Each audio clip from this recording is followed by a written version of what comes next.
안녕하세요. 이흥재입니다. 오늘은 꽃그림으로 본 선비정신에 대한 이야기를 해드릴까 합니다. 평상시 5만원권 많이 보시죠? 앞면에는 이렇게 신사임당의 초상화가 있고 뒷면을 보면 매화 그림과 대나무 그림이 있는데 보신 분도 계실 거고 그렇지 않은 분들도 계시리라고 생각을 합니다. 왜 5만원권 뒷면에 이렇게 매화 그림과 대나무가 있을까? 또 이 의미는 뭘까? 이 그림은 누가 그렸을까? 이런 걸 한번 궁금해하면서 살펴보도록 하겠습니다. 5만원권에 먼저 또렷하게 보이는 게 매화 그림이죠. 달이 둥구름이 떠 있고 거기에 매화꽃이 피어 있어서 월매도라고 합니다. 이 그림은 조선 중기에 설곡 어몽룡이라는 화가가 그렸고요. 약간 희미하게 보이는 대나무, 또 바람에 날려서 바람풍자 써서 풍죽이라고 하는데 타는 이정이라고 하는 화가가 그린 그림입니다. 조선시대는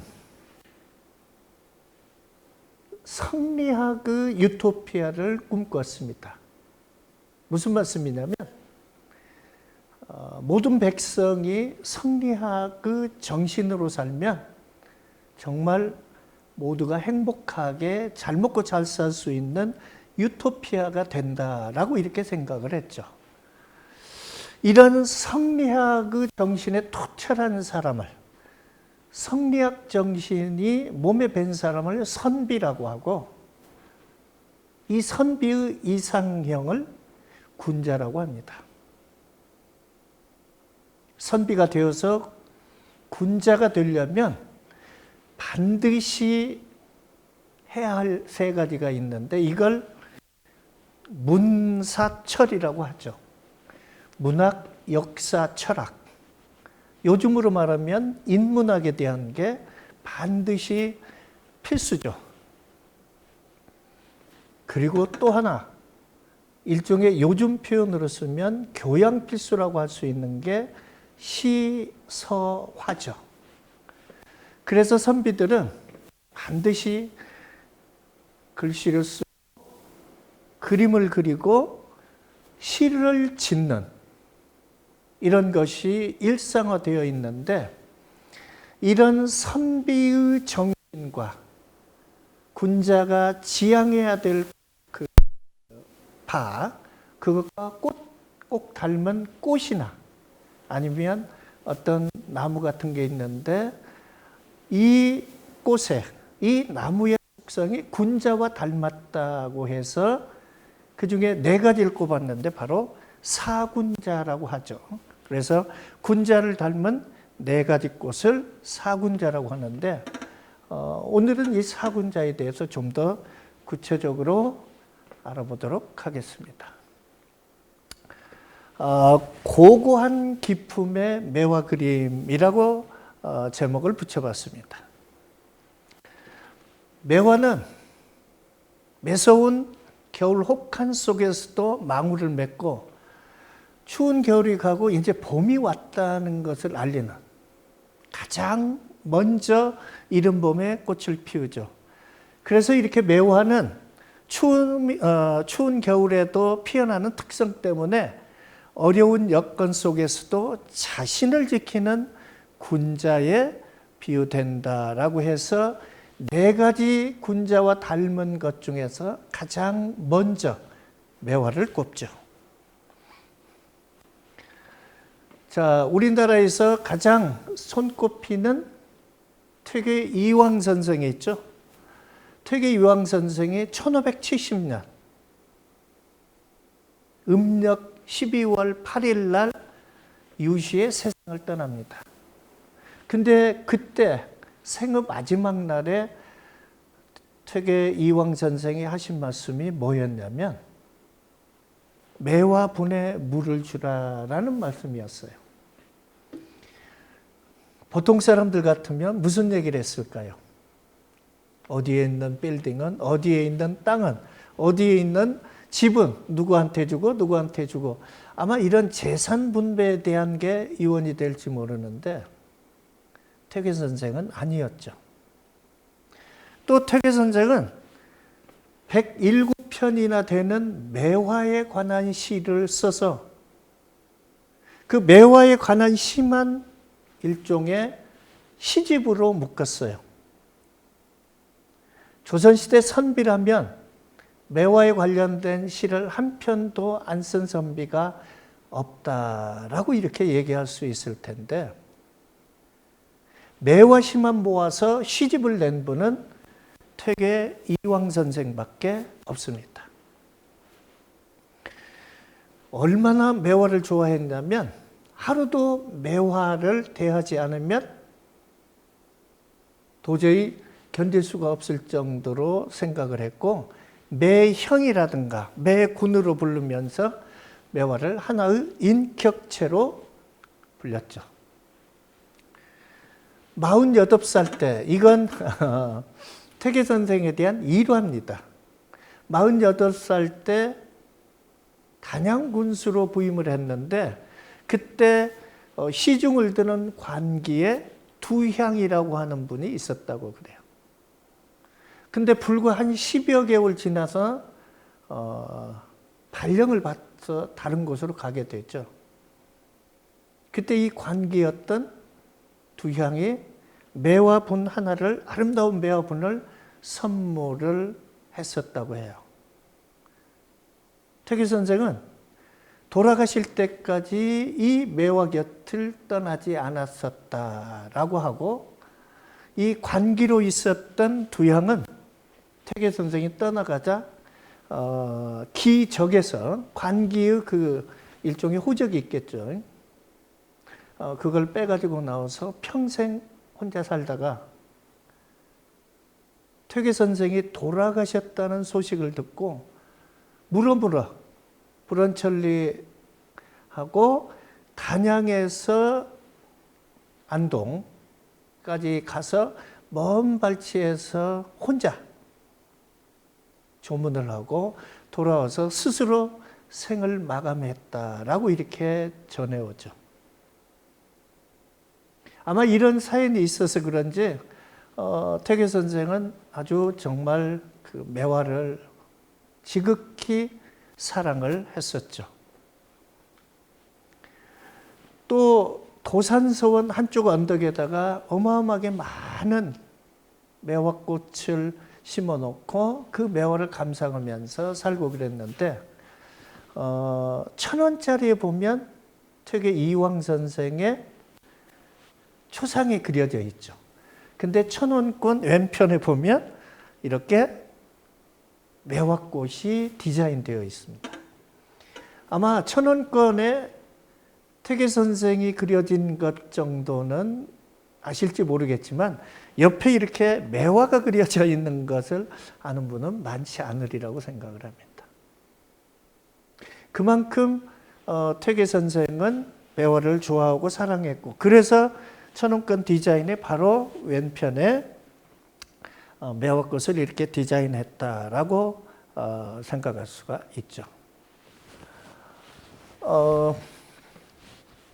퇴계 선생이 쓴 매화에 관련 시 중에 한 편입니다. 도산서당의 달밤에 매화를 노래하다. 홀로 뜨락을 거니르니 달이 나를 따라오네. 매화 곁을 몇 바퀴나 돌고 돌았던가. 밤이 깊도록 오래 앉아 일어나기를 잊었더니 옷깃에 향기 배고 그림자는 몸을 가득 채우네. 무슨 말씀이냐면, 우리는 보통 낮에 매화꽃 보러 가죠. 옛날 선비들은 거의 달밤에 매화를 감상을 했죠. 퇴계 선생님도 마찬가지인데 달밤에 매화를 감상을 하면서 그냥 잠깐 가서 보고 오는 게 아니거든요. 달이 뜨기 시작하면서 달이 질 때까지 보는데 대개 매화가 3월 한 초중순에 피어요. 낮에도 어느 때는 꽃샘추위라고 해서 굉장히 춥기도 하는데 밤은 아주 춥죠.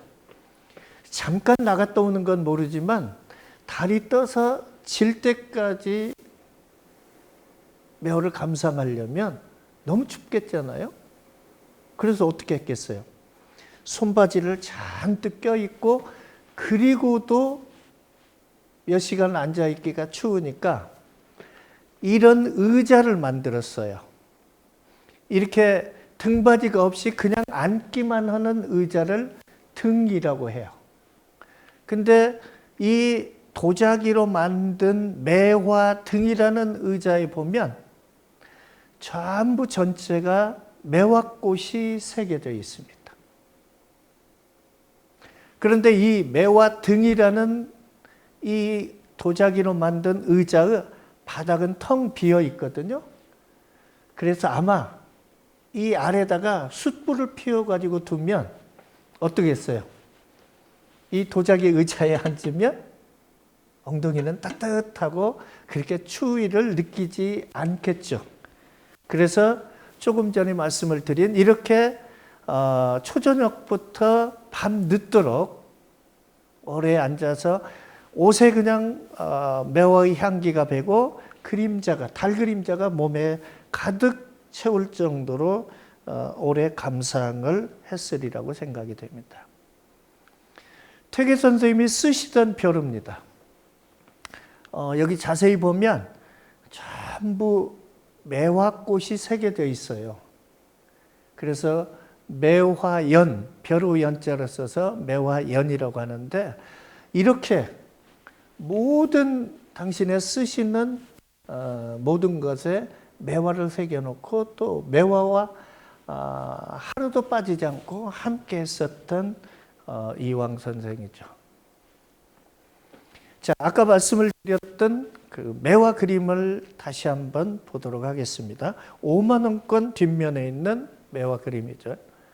원래 이렇게 생긴 원화입니다. 줄기는 완전히 생략이 되어버렸죠. 줄기가 생략이 되는데 쭉쭉 곧게 뻗은 이 곧게 뻗은 그 매화 가지를 보면 선비의 곧은 절개, 정신 이런 것을 상징하지 않을까 싶은데 여기에 이렇게 둥그스름하게 약간 희미하지만 표현이 되어 있죠. 이게 지금 달이죠. 그래서 달과 매화에서 월매도라고 이렇게 표현을 하죠. 아까 말씀을 드렸듯이 이 월매도 그림을 그린 화가는 설곡 어몽룡이라는 화가인데 조선 중기에 우리나라를 대표하는 매화 화가다라고 이렇게 얘기할 수도 있겠습니다. 설곡 어몽룡이 그린 이 월매도 이외에 다른 그림을 또 한번 보죠. 자, 어몽룡이 그린 묵매. 여기는 잔가지들이 많이 뻗어 있고 그리고 매화꽃이 굉장히 여러 송이가 많이 달려져 있죠. 그리고 대개 왼쪽 하단에서 오른쪽 상단으로 이렇게 가지가 쭉 뻗어 있는 요즘 말로 하면 대각선 구도를 이루고 있습니다. 자, 이건 현재 심사정이라고 하는 화가가 그린 매월만정이라는 제목의 그림인데 이 그림도 자세히 보면 왼쪽 하단에서 오른쪽 상단으로 대각선으로 이렇게 구도가 되어 있고 여기에 달이 휘둥그하게 떠가지고 매화나무 가지에 걸려 있죠. 자세히 보면 붓터치가 굉장히 대담하고 거침이 없죠. 거침이 없죠. 우리가 너무 잘 아는 단원 김홍도가 그린 매화 그림입니다. 여기서 일일이 많은 그림을 보여줄 수 없는데 단원 김홍도는 매화나 조금 이따 보게 될 대나무 그림이 대개 오른편 하단에서 왼편 상단으로 올라가는 대각선 구도를 가지고 있어요. 다른 화가들하고 좀 다르죠. 그래서 오래된 고목된 밑둥이 있고 이렇게 하얀 백매가 피어 있는 매화 그림, 바로 단원 김홍도가 그린 매화 그림이죠. 조희룡이라고 하는 화가가 있는데요. 추사의 제자예요. 추사한테 난그림도 배웠는데 이런 매화 서옥도라는 그림을 그려서 더 유명하죠. 뒤에서 나오겠지만 추사는 난그림만 그리는데 우봉 조희룡이라는 화가는 이렇게 매화 그림을 다양하게 그려서 아주 유명하죠. 아까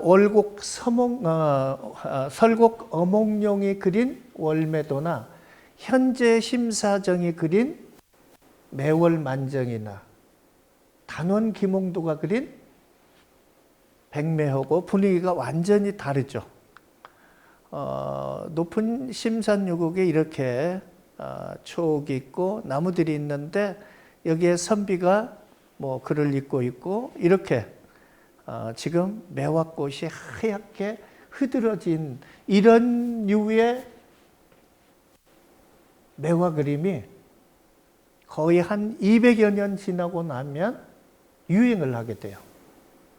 5만 원권 뒤에 그려진 매화 그림이 1600년대 그림이라면 이건 거의 한 1800년대 그림이니까 200여 년이 지나면서 매화 그림이 이렇게 바뀌었다라고 얘기할 수 있죠.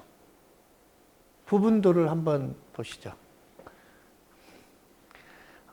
이런 부분을 보면 정말 붓터치가 거침이 없죠.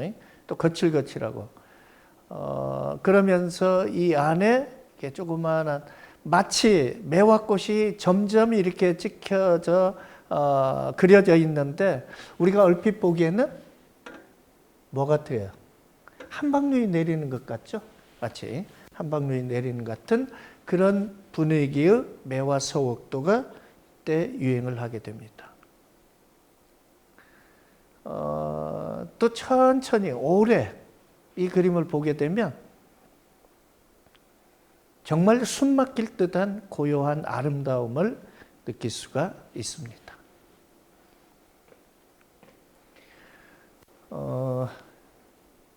방금 보셨던 우봉 조희룡과 같은 세대의 화가 이름이 전기예요.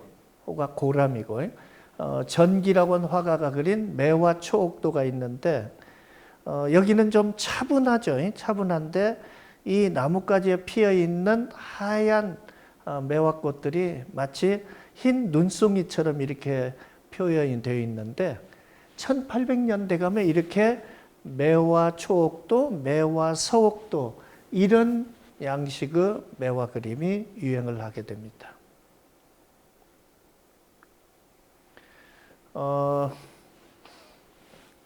당송 때 시문에 흰 꽃을 향설이라고 했어요.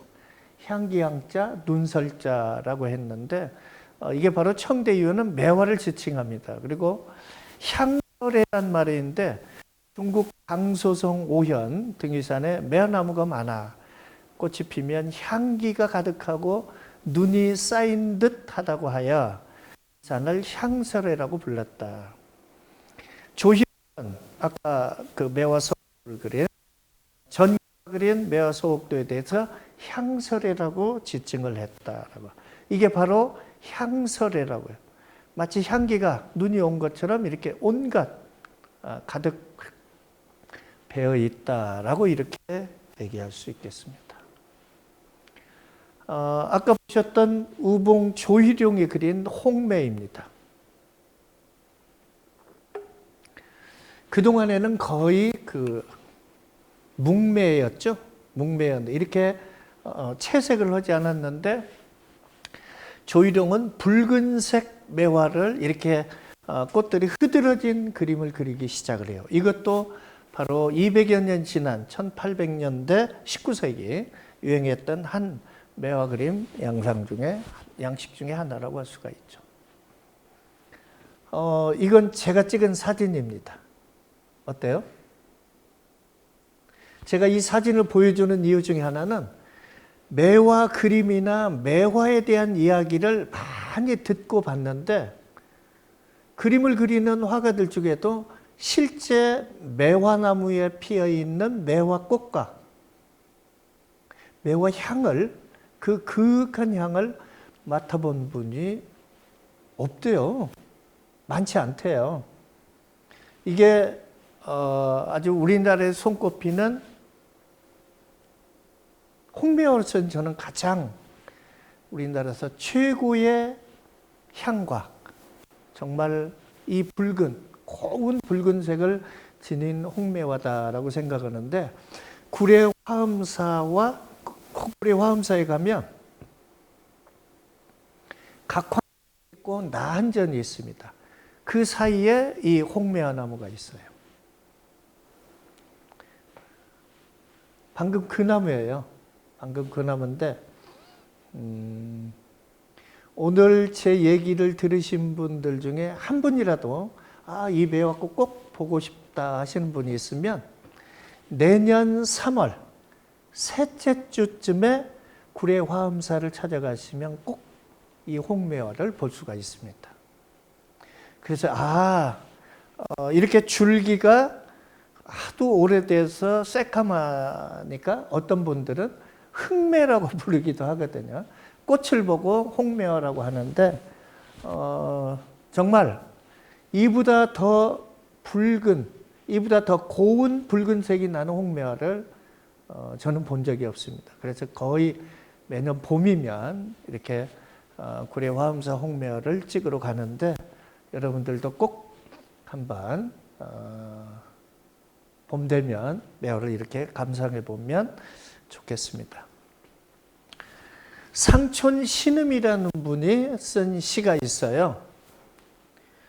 동천년 노항장곡 매일생 한불매향 월도 천유 여본질 유경백별 우신지라. 오동나무는 천년이 지나도 항상 곡조를 간직하고 매화는 일생 동안 춥게 살아도 향기를 팔지 않는다. 달은 1000번을 이지러져도 그 본질은 남아있고 버드나무는 100번을 꺾어도 새 가지가 올라온다. 여기 이 말이 정말 매화를 사군자 중에 가장 먼저 꼽는 중요한 의미가 아닌가 싶습니다. 매화는 일생 동안 춥게 살아도 향기를 팔지 않는다. 여기서 매화를 선비라고 하면 선비가 어떻게 살아야 하는지 또 선비는 어떤 존재인지를 아마 느낄 수 있을지 않을까 싶습니다. 아무리 춥고 힘들고 어려워도 향기를 팔지 않는 게 바로 매화고 그게 바로 선비정신이다. 저는 이렇게 생각을 합니다. 그 다음에 대나무 그림을 보겠습니다. 대나무는 가운데가 비어 있죠. 그래서 허심의 공감미를 담은 대나무 그림입니다. 대나무는 속이 비고 껍질이 단단해 허심과 불구를 잘 안 잘랐죠. 이렇게 뽀개지긴 해도. 그래서 불구를 자랑한 일찍부터 군자의 표상으로 꼽아왔다. 당연히 경사시문에 정통한 문사들이 여기로 그리는 그림의 주제가 되니 매화, 국화난과 함께 사군자로 일컫는다. 아까 보셨던 5,000원권 뒷면에 여기에 지금 대나무 그림이 있죠. 자, 이게 타는 이정이라고 하는 화가가 그린 대나무 그림입니다. 조선시대 대나무 잘 그린 화가 하면 바로 타는 이정이라고 해도 과언이 아니죠. 근데 자세히 보면 굉장히 세찬 바람이 부는데 바람에 막 흔들리는 대나무를 그렸죠. 그래서 바람풍자 풍죽이라고 하는데 자세히 보면 짙은 먹색으로 그린 그 배경에 옅은 색으로 그린 대나무가 그려져 있어서 이 대나무 그림이 훨씬 더 어떤 그 공간감이나 입체감이 나는 느낌을 주게 되죠. 아주 간단 명료하죠. 간단 명료하고 그다음에 아까 말씀을 드린 것처럼 그 뒤에 있는 옅은 대나무 그림과 진한 검정의 그 대나무 그림이 대비가 되는 조형 감각을 이렇게 잘 표현해냈다 이렇게 볼 수가 있습니다. 타는 이정의 대나무 그림 중에 이렇게 비가 오는 날 그린 그림이 있어요. 그래서 이걸 비우자를 써서 우죽이라고 합니다. 자세히 보시면 자, 왼쪽에서 오른편으로 대나무 가지가 뻗어 있죠. 대각선으로. 근데 대나무 가지 끝에 이렇게 빗방울이 매달려 있어요. 또 하나는 보통의 그림들은 대개 흰색 바탕이죠. 근데 이 그림은 검정색 바탕이에요. 검정색 바탕이에요. 이 종이나 비단에다가 검정물을 들이는 거죠. 그리고 거기에 이렇게 금리라고 해서 안료, 먹물에다가 금가루를 타요. 그러면 이렇게 금빛이 나죠. 금리라고 하죠. 금리라고 하죠. 그래서 하얀 종이에 그려져 있는 대나무 그림하고 또 약간 다른 더 강한 느낌이 들기도 하죠. 이렇게 비 오는 날 대나무 모습을 그린 우죽. 아까 바람에 흔들리는 대나무 모습 풍죽. 그 다음에 겨울에 대나무에 눈이 소복이 쌓이죠. 이걸 그린 그림을 설죽이라고 합니다. 이렇게 설죽. 유덕장이라고 하는 화가가 그린 설죽 그림이에요. 또 유덕장이 그린 이 설죽, 눈 쌓인 대나무 그림인데 여기에 조그마한 바위가 있고 약간 연두색을 띄었죠. 짙은 또 녹색을 띄기도 아니고 여기에 눈이 소복이 쌓여 있어서 어떤 분들은 대나무 그림을 유덕장이 제일 잘 그린다. 아니다. 어떤 분들은 타는 이정이 제일 잘 그린다. 이렇게 서로 약간씩 주장이 좀 다르기도 합니다. 자신이라는 분이 그린 묵죽도예요. 여기에 이렇게 바위가 있죠. 그리고 대나무 가지가 이렇게 뻗어 있고 쭉쭉 아래로 솟아 있죠. 여기 이제 바위 위에도 대나무가 있고. 그래서 이건 아까 말씀을 드렸던 우리가 잘 알고 좋아하는 단원 김홍도가 그린 대나무 그림입니다. 기억하실지 모르겠는데 매화나무도 오른쪽 하단에서 왼쪽으로 뻗어가는 대각선 구도였죠. 대나무 그림도 마찬가지입니다.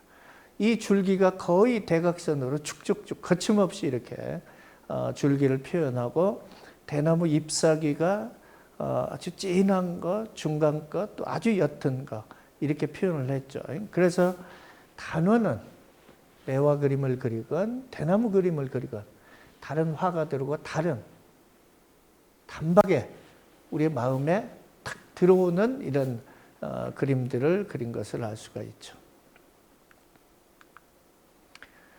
조선은 3대 묵죽화가, 이게 대나무 잘 그리는 조선시대 3대 화가 하면 아까 바람에 날리는 대나무를 잘 그린 타는 이정, 겨울에 소복이 누지 쌓인 설죽을 잘 그리는 유덕장, 그 다음에 이렇게 묵죽을 또 잘 그렸던 자신이, 이 세 사람을 조선시대의 3대 대나무 잘 그리는 화가로 이렇게 꼽기도 합니다. 그 다음에 서리를 이긴 은은한 향취의 국화그림. 우리가 매란국죽했죠. 국화그림을 그린 걸 한번 보도록 하겠습니다. 홍진구라고 하는 화가가 그린 오상고절이죠. 뭐 시에도 나오지, 우리가 많이 외웠죠. 오상고절은 너뿐인가 하노라. 그런데 바로 다른 꽃들 다 지고 없죠. 다 지고 없는데 그때 가을에야 국화꽃은 이렇게 피어나기 시작을 하죠. 그래서 이렇게 왼쪽 하단에서 오른쪽으로 이렇게 쭉 뻗어 있는데 약간 노란색의 황국이 이렇게 피어난 그림을 그렸죠. 그 다음에 아까 매화 그림에서 봤는데 심사정이라는 화가가 그린 여치와 국화입니다. 국화꽃이 오른쪽 하단에서 왼쪽 상단으로 대각선을 이렇게 이루고 그 다음에 여기에 여치가 한 마리 그려져 있죠. 그리고 왼쪽 왼쪽 중간에 자기 호를 하고 여기다 낙관을 이렇게 그렸죠. 낙관을 그렸죠.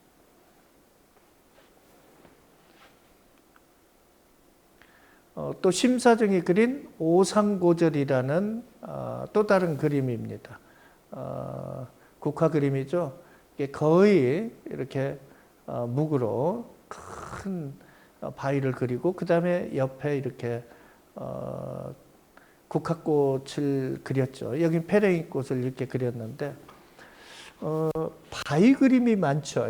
바위 그림이 자주 나오죠. 바위와 국화, 바위와 난 이게 많이 그려지고 아까 바위가 있고 또 대나무가 그려지기도 있죠. 유덕장이 그린 설주계.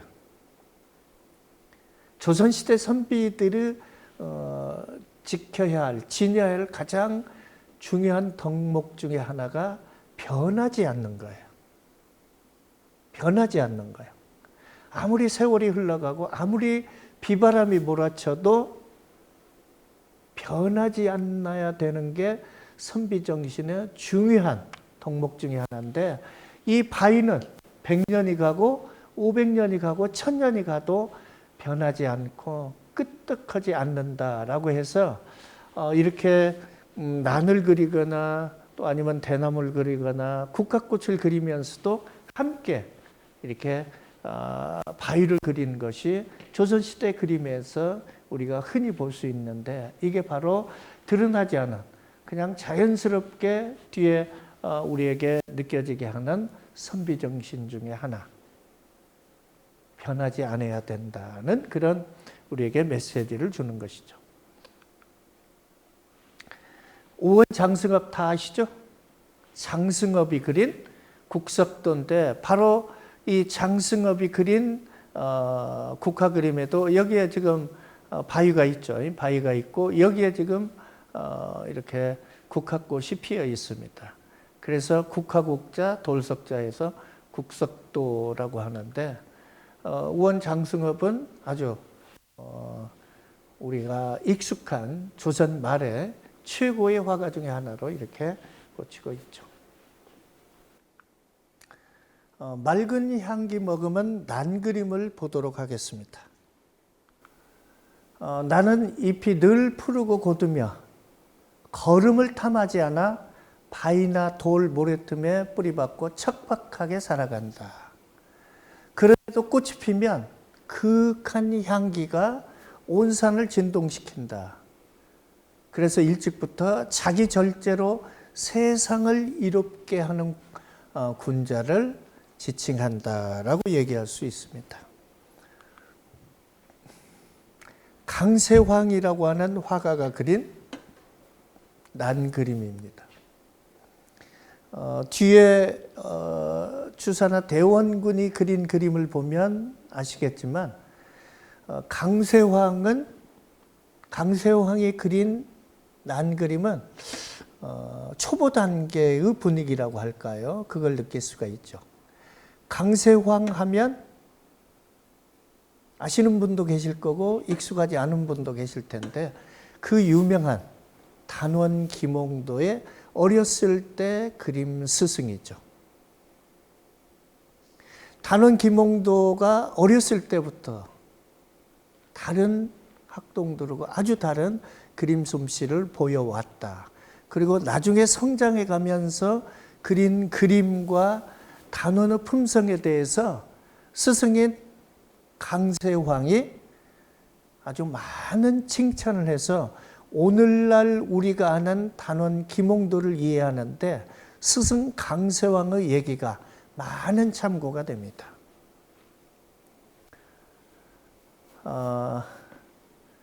우리가 추사체로 알고 있는 김정희의 국향군자라는 난입니다. 자, 이 그림 자세히 보세요. 난잎이 몇 개입니까? 불과 2개밖에 안 되죠? 그리고 이제 꽃송이면 하나, 둘, 셋 송인데 화면이 어때요? 가득 찼죠? 가득 찼죠? 이게 바로 대가고 이게 고수라는 겁니다.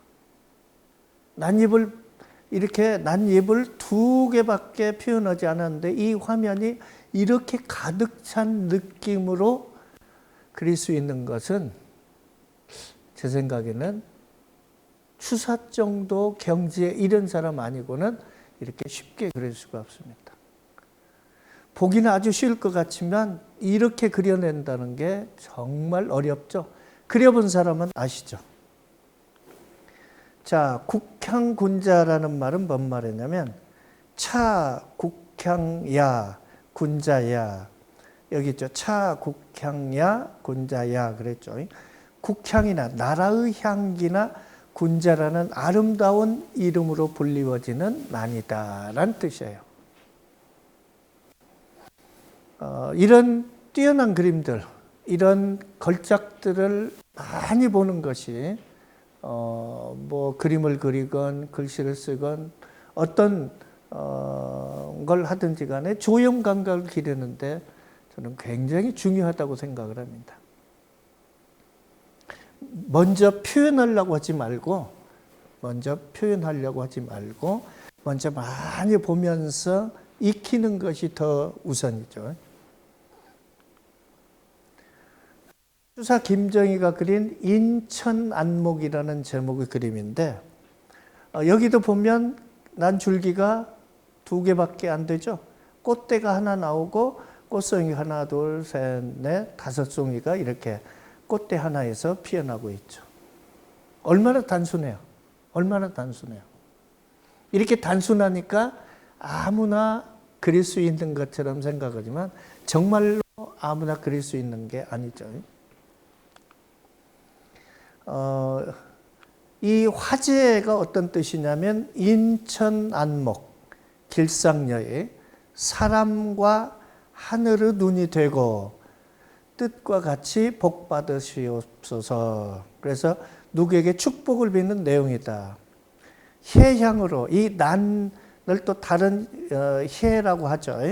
해향으로 축복을 빌 만한 격조동문 지음이었던 듯하다. 지음이란 말 아세요? 가까운 친구는 아침에 통화를 하면서 컨디션 안 좋아? 왜? 목소리가 별론데? 또 아니면 오늘 뭐 컨디션 괜찮은 모양인데? 왜? 목소리가 너무 지금 밝고 좋아. 그렇죠. 이렇게 소리만 듣고도 상대방을 바로 읽을 수 있는 정도의 친한 사이를 지음이라고 하죠. 이렇게 인천안목이라고 하는 제목의 이 난그림, 난줄기가 딱 2개죠. 작은 거 이게 2개 있고 꽃대 하나, 이렇게 단순하게 표현을 했죠.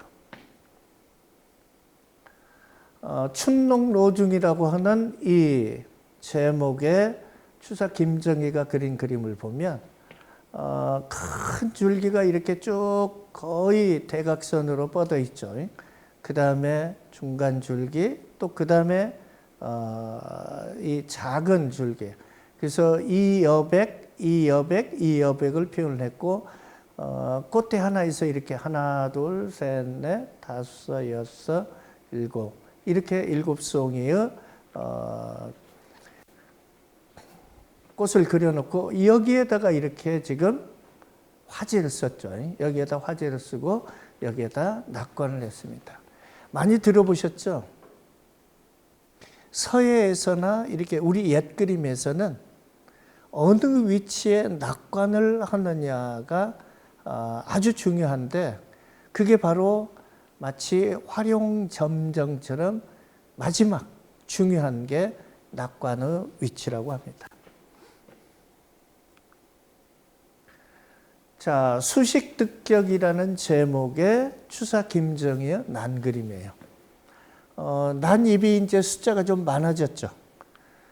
이렇게 길게 뻗은 난 줄기가 있고, 그 다음에 확 휘어진 난, 그 다음에 이렇게 뻗어진 난 줄기, 그 다음에 이렇게 뻗은 줄기. 하나, 둘, 셋, 네 개를 가지고 이 공간을 구성을 했는데, 이 난줄기는 지금 이 첫 번째 길게 뻗은 난과 이렇게 교차하고, 또 두 번째 중간에 뻗은 난과 교차해서 이 지금 난줄기가, 이 난줄기가 전체 그림의 어떤 구성에, 조형에 아주 중요한 역할을 하고 있는 것을 알 수 있죠. 그 다음에 이제 여기 꽃대가 이렇게 올라오고 있고, 또 여기 꽃대가 두 개 지금 올라와 있는데, 한쪽 한 꽃대는 위로, 한 꽃대는 아래로 이렇게 향해 있으면서 전체적인 조형을 잘 표현하고 있습니다. 제일 실제로 그림을 그리면서 어려운 것 중에 하나, 이런 공간의 조형을 구성하는 것이 정말 쉽지 않죠. 이건 오랜 동안에 보고 또 표현해보고 보고 또 표현해봐야 이렇게 표현할 수가 있는 거죠. 산중멱심이라는 제목의 추사가 그린 난그림입니다. 약간 구도가 다르죠. 오른편 하단에서 왼편으로 이렇게 가지들이 쭉쭉 뻗어 있습니다. 오른편에서 왼편으로 쭉쭉 뻗어 있는데, 계속 왼쪽으로만 이 줄기가 뻗어 있으면 어때요? 지나치게 한쪽으로 기울어지겠죠.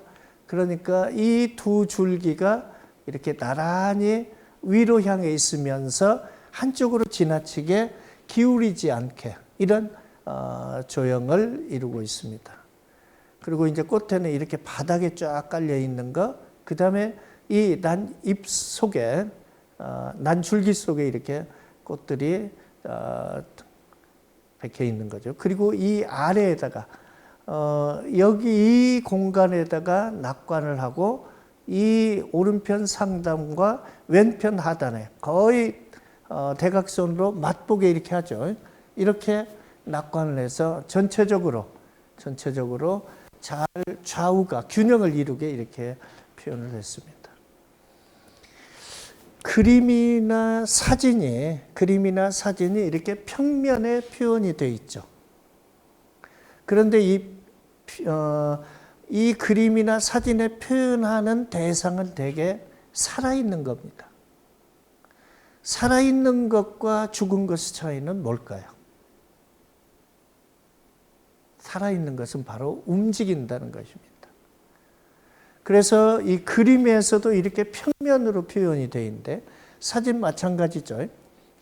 평면으로 표현이 되어 있어서 정지해 있죠. 그런데 산 대상물을 그리기 때문에 조금 전에 말씀드린 것처럼 동적인 느낌이 나게 표현을 해야 되죠. 그런 면에서 이 그림은 굉장히 역동적이죠.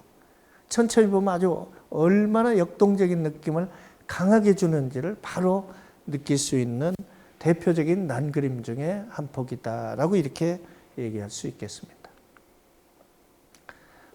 이 그림은 조금 전 그림과 약간 반대죠. 큰 난이 두 포기가 있죠. 위아래가 있는데, 왼쪽 하단에서 이제 오른쪽으로 이렇게 뻗어가죠. 오른쪽으로 쭉 뻗어가고, 왼쪽 하단에다가 이렇게 이기고이라고 하는 화재를 쓰고, 여기다 낙관. 여기도 왼쪽 하단 완전 구석과 오른쪽 상단 구석에 이렇게 낙관을 해서 대칭을 이루게 했죠. 이런 것도 그림을 보실 때 천천히 보시면서 어디에다가 화제를 쓰고 어디에다가 낙관을 했는지를 보는 것도 우리가 조형 감각을 익히는데 굉장히 중요한 일이라고 생각을 합니다. 아까 매와 서옥도라는 그림을 그린 조희룡이라는 화가 말씀을 드렸죠. 이 우봉 조희룡은 추사의 제일 제자입니다. 근데 추사가 무시했어요. 우봉 조희룡은 중인 출신이에요.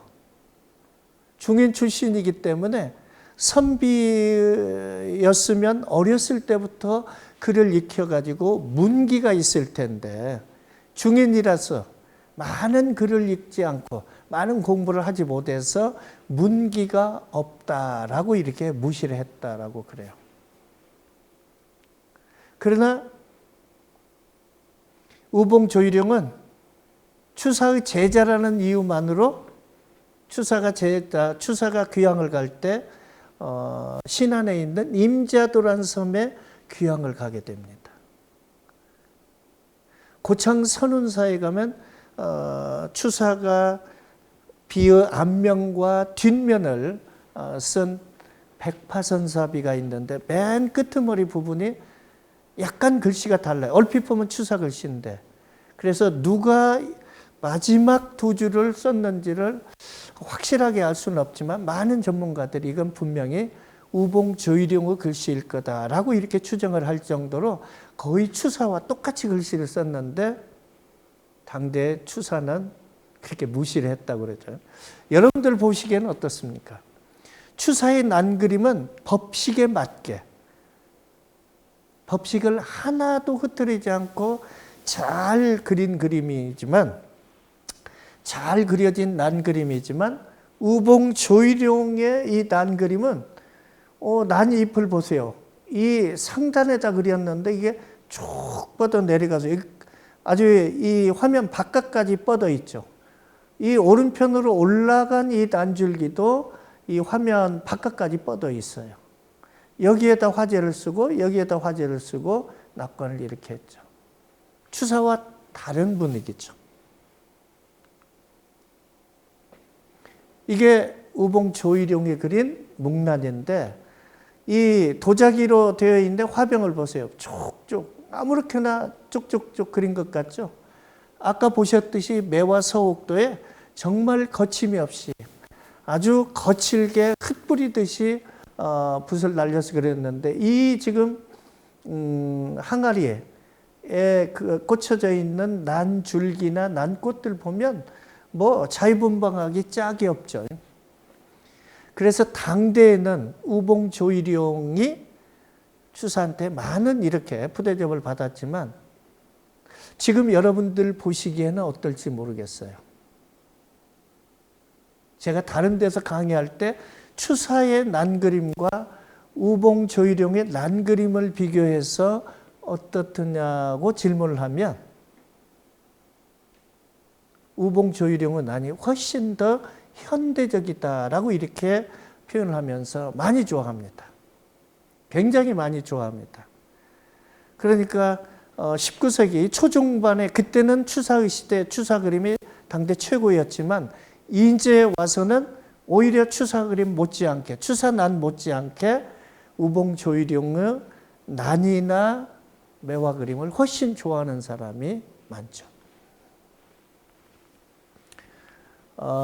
대원군 이하응이죠. 이하응 대원군도 추사한테 난을 배웠어요. 그래서 난 그림 잘 그리는 화가로 추사와 대원군 민정이 일곱인데 이게 추사의 난 그림입니다. 자, 천천히 한번 난 줄기를 보시죠. 여기는 가늘죠. 그 다음에 굵어지죠. 그리고 다시 가늘죠. 가늘다가 굵어지다가 다시 가늘다가 가늘다가 굵어지다가 또 가늘고 거의 줄기들이 그렇죠. 자, 그 다음 그림 볼게요. 여기도 아주 가늘죠. 그 다음에 굵어졌다가 가늘다가 굵어졌다. 여기 이 난줄기도 마찬가지로 이렇게 가늘다가 굵어졌다가 다시 가늘다가 굵어졌다가 이렇게 가늘어지고 이렇게 유난히 눈에 띄죠. 이 난그림 보면 이렇게 가늘다가 곱게 이렇게 가늘어지고 그렇죠. 추사가 그린 난그림하고는 완전히 다르죠. 완전히 다르죠. 어떤 분들은 이렇게 표현하기도 합니다. 대원군의 일생이 정말 드라마틱하죠.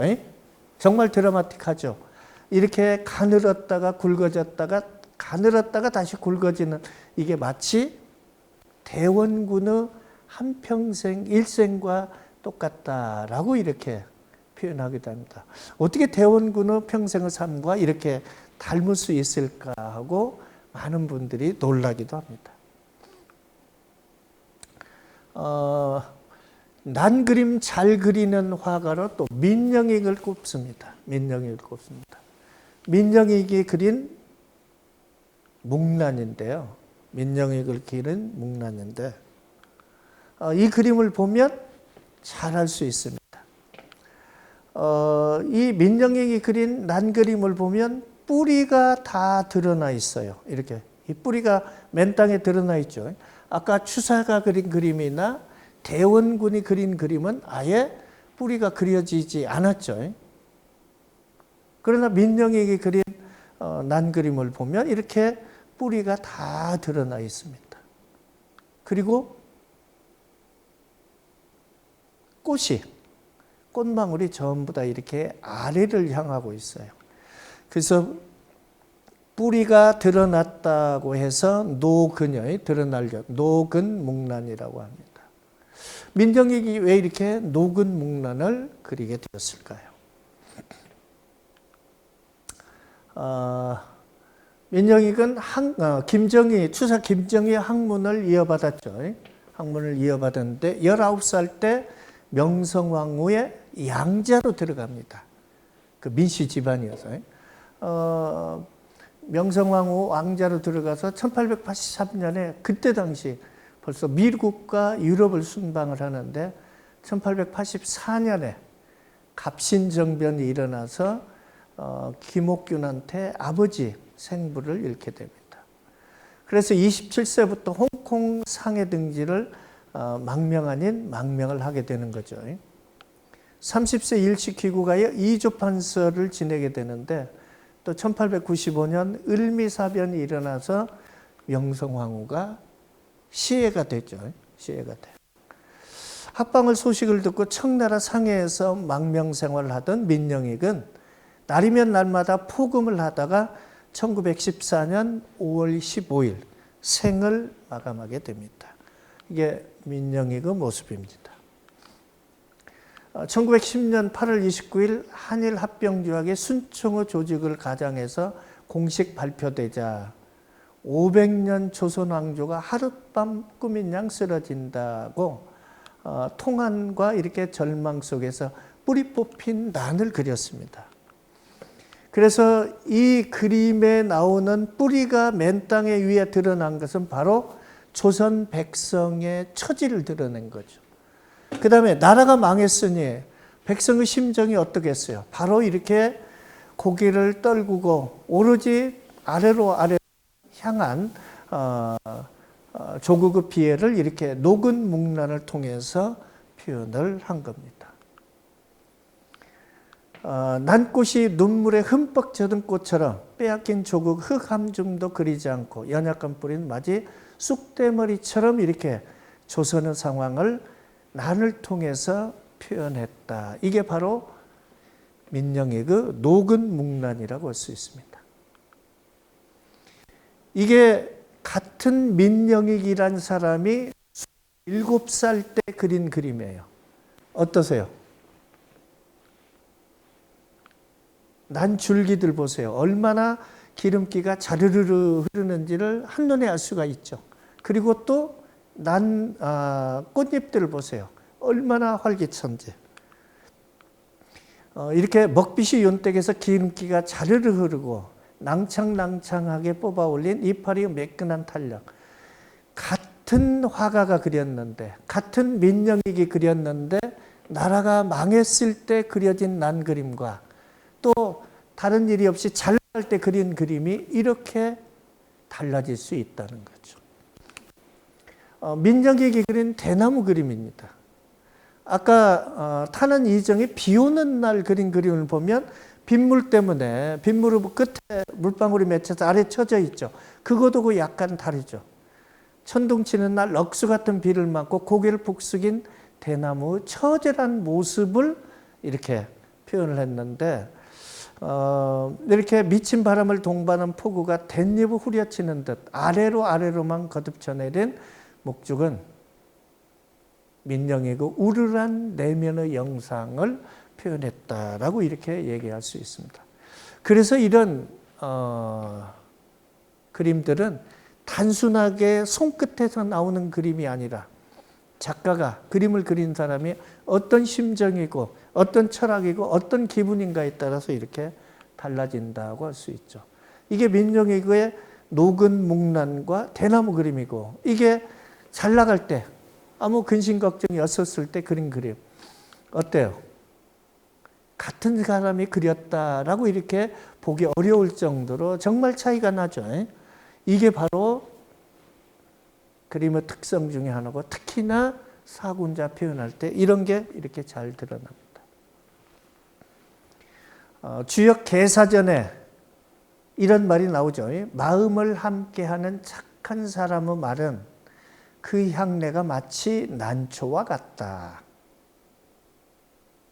그런 까닭에 착한 사람과 함께하는 것은 갖가지 난초가 놓인 방에 들어가는 것과 같아서 오래 있으면 저절로 그 향이 몸에 배게 된다.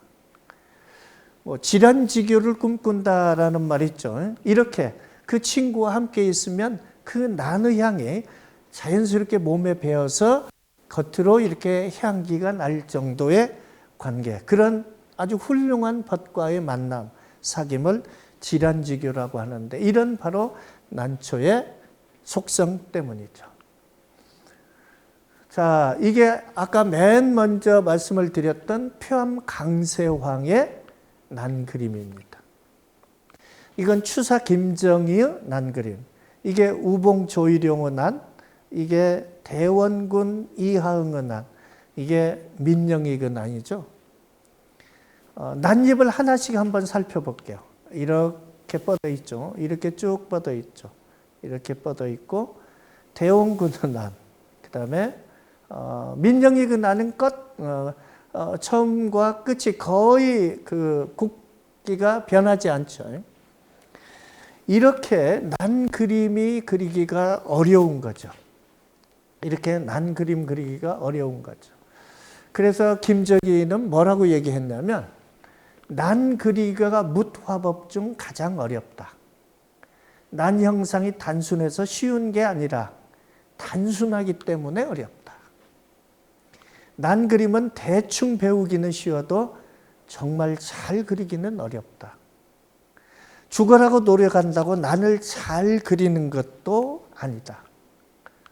9,999분까지는 노력으로 다다르겠지만 그 나머지 반분의 일을 원만하게 이루기가 어려우니 그 1분이란 사람의 힘에서 나오는 것도 아니요, 또 사람의 힘 바깥에서 오는 것도 아니란다.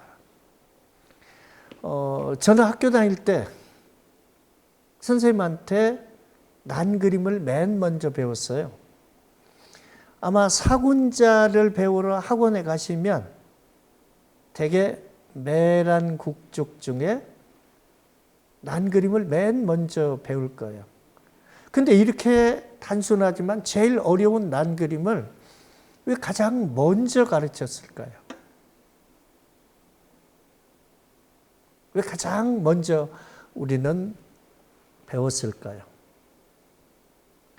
아까 매화 그림이나 대나무 그림이나 또 국화 그림은 1600년대 전후부터 그려지기 시작을 하지만, 이렇게 문화가 충분히 무르익고 또 어떤 예술적인 감각이 뛰어난 추사 때에 이르러서야, 거의 200여 년이 이르러서야 비로소 난 그림이 그려지기 시작을 하거든요.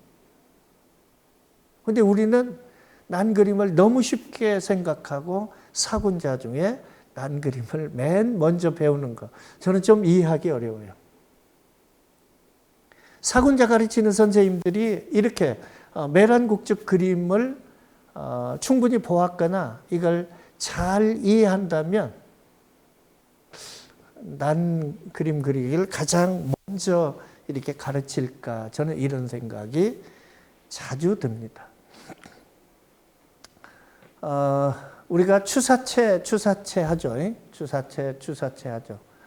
67세 때 제주도에 유배를 가서 9년 있었죠. 또 함경도 북청으로 유배를 가죠. 그래서 1852년 북청 유배에서 풀려난 이후 자기 친구가 있어요. 권돈인이라고 영의정까지 지냈던 친구한테 보낸 편지에 이런 대목이 나옵니다. 나는 70년 동안 벼루 10개를 구멍을 내고 1000개의 붓을 몽당하게 닳게 했다. 벼루 1개 구멍 내는 거 쉬운 일이겠어요? 정말 날이면 날마다 죽으라고 먹을 갈아서 써도 1개 구멍 내기도 쉽지 않은데 70년 동안 벼루 10개를, 독필이라고 하는 것은 붓을 오래 쓰면 그 털이 다 다려져서 도저히 글씨를 쓸 수가 없게 되죠. 그걸 독필이라고 하죠. 근데 이게 완전히 붓털이 없어서 도저히 쓸 수 없는 몽당붓을 1000개나 되도록 이렇게 글씨를 썼다는 이런 얘기요. 그러니까 아무리 천재적인 재주를 타고났다고 해도 이렇게 노력을 하지 않고는 정말 대가가 될 수 없다라는 그런 표현입니다. 종효라고 하는 서예가가 있죠. 해서의 대가고 전설적인 존재인데 16년간이나 집 밖을 나선 적이 없다. 추사는 벼루를 구멍 냈으나 종효는 손가락으로 이불을 구멍을 냈다. 붓을 쓰면서 얼마나 이렇게 손에다 힘을 주고 써서 손가락으로 이불에 구멍을 냈다라고 이렇게 일화가 전해올까요? 그래서 종효가 한 말이 글씨는 힘이 있어야 하는데 힘이 없는 것이 병통이다. 우리 요새 밖에 못 나가니까 굉장히 답답해하죠? 그렇죠? 1년을 밖에 나가지 않고 집에서 글씨만 쓰거나 공부만 하거나 뭘 한다고 생각해 보세요.